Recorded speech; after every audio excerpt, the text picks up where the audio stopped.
Hi, Dorothy. It's good to catch up with you, Yeah, and see, an opportunity for us to perhaps summarize some of our thinking that we've been doing over the lockdown period, and an opportunity to put out into the community some thoughts that we've had about what we've been doing in terms of aligning design thinking and coaching.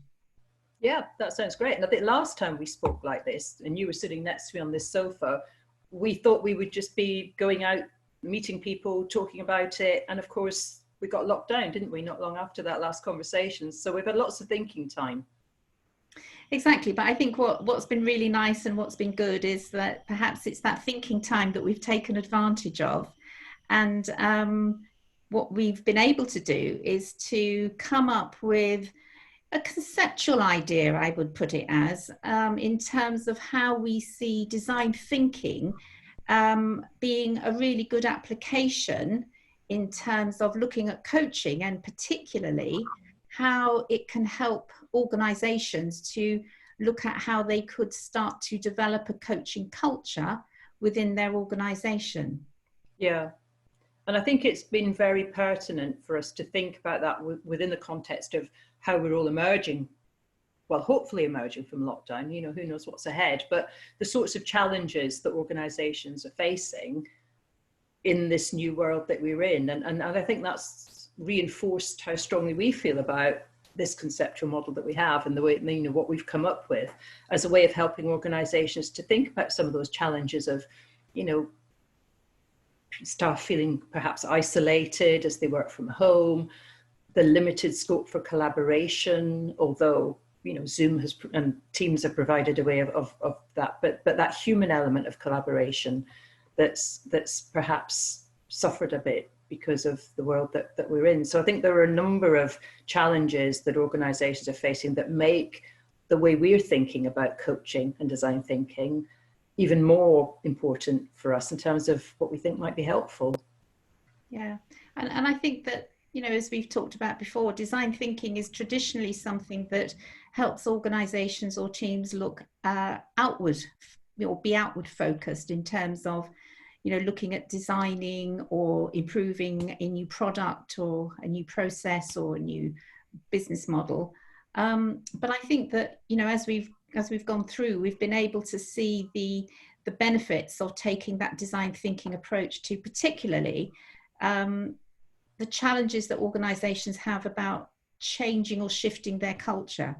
And as you say, I think organizations now, once they've got over the initial, how are we going to actually get people back to the workplace, whether that's, still working remotely or coming back physically into the workplace, I think that the whole culture question will be a really interesting one that will become something that, organizations want to give some attention to.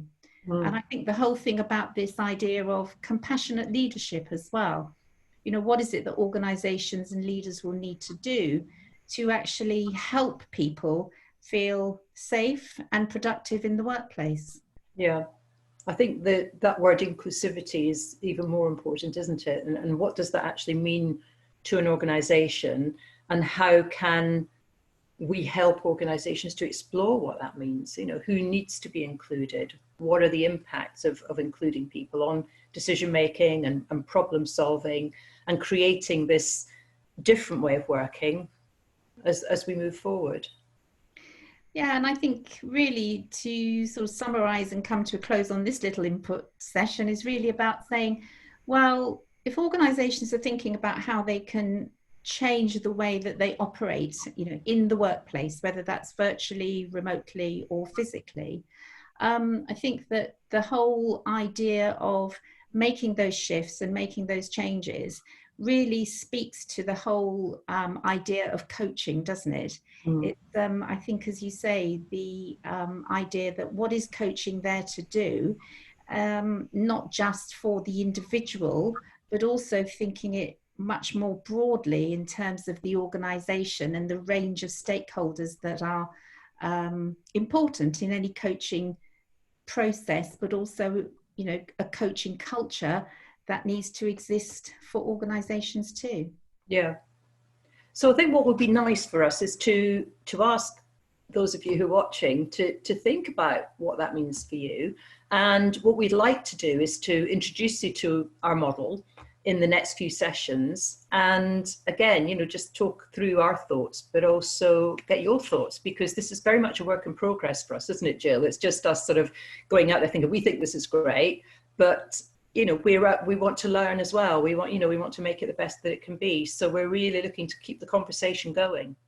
Indeed. Okay, so good to see you, Dorothy, and catch up, and see you next time. See you next time. See you all next time.